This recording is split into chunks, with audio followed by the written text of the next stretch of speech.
What's going on, people? Welcome to another video of mine.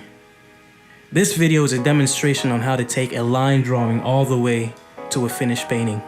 And it's going to be separated into 3 parts. Each video is going to last about 10 minutes. This painting process works best with a tight line drawing. And eventually I'm going to upload a video showing you my process from a blank canvas to a detailed line drawing. If you have any questions or recommendations on what you'd like to see me draw or paint, feel free to leave a comment below.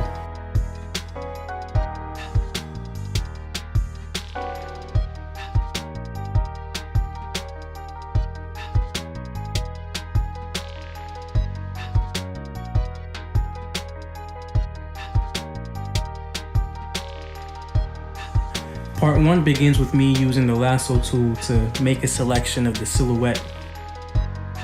The keyboard shortcut for the lasso tool is the letter L. And if you'd like for me to upload a video showing you my favorite keyboard shortcuts, don't hesitate to let me know.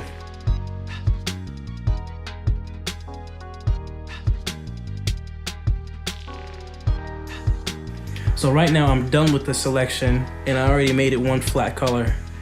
And I'm gonna go in by painting each individual shape with a different color. And I'm keeping the colors flat for now. So part 1 of this video is basically me just painting a bunch of flat colors. Think about this stage as a coloring book. Generally, you want to start with the bigger shapes and gradually move to the smaller shapes. This method saves a lot of time and it really simplifies your workflow.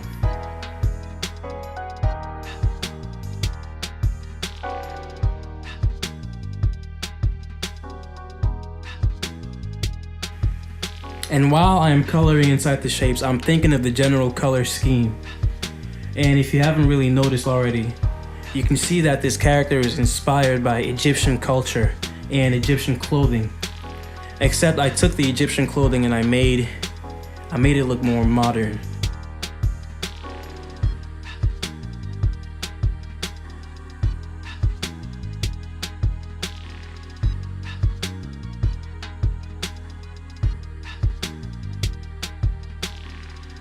So during the blocking phase, I'm thinking of what color scheme I want to use. I know I definitely want to have some oranges, some golden yellows, and some blues because those are the colors you see predominantly in a lot of Egyptian art.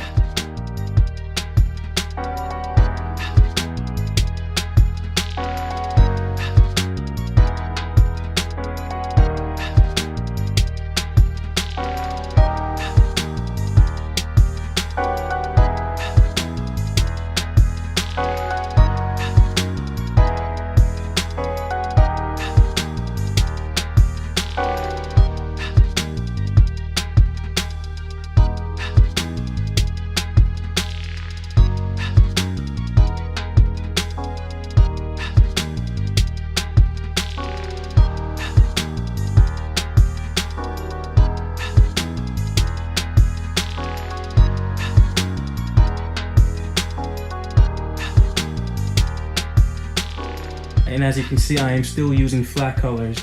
No painting at this point, only flat colors. Part 2 of this video series will be focused on the painting aspect. But for now, the foundation has to be laid down.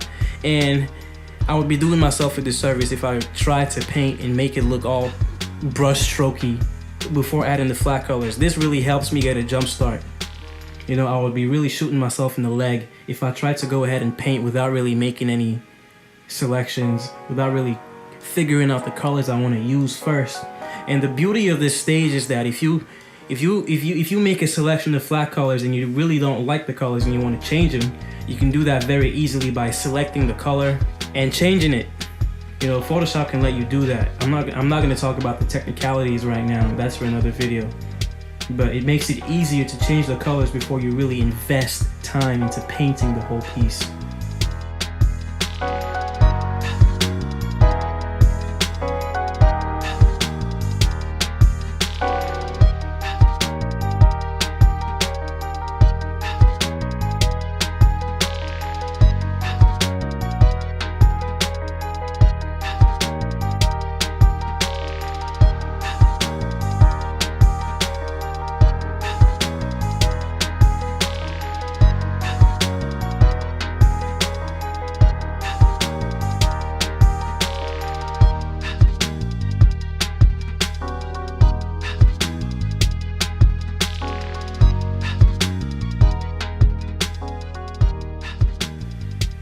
So right now I'm trying to figure out how I'm gonna color the shirt. And I basically have 2 layers of 2 different color schemes. Not really color schemes, but color combinations. I'm juggling between 2 layers of color combinations, and eventually I'm gonna choose one and stick with it. And like I was saying earlier, at this stage it's easier to change the color combinations and the color scheme when all you have is a bunch of flat colors. You don't have to worry about gradients, don't worry about shading at this stage. Keep it flat and simple.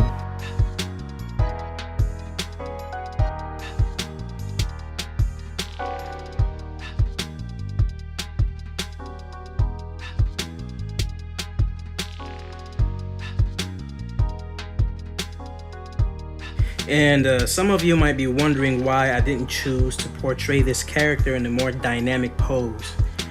Well, my answer to that would be because this piece is a character design, and my main objective is to figure out what the character will look like. So in this case, posing the figure in a dynamic way is really unnecessary, and a lot of times it can be detrimental to your design. And this is assuming that your design serves a greater purpose, for example, a video game, an animation, or even a children's book illustration. Well, let's just say hypothetically this is for a children's book illustration. What I would want to do then is create the character design front and back. Right now all I have is the front, but ideally I would want to have both the front and the back of the character. So that way when I am doing the final illustrations for the book, I'm going to have the design as a blueprint to fall back on.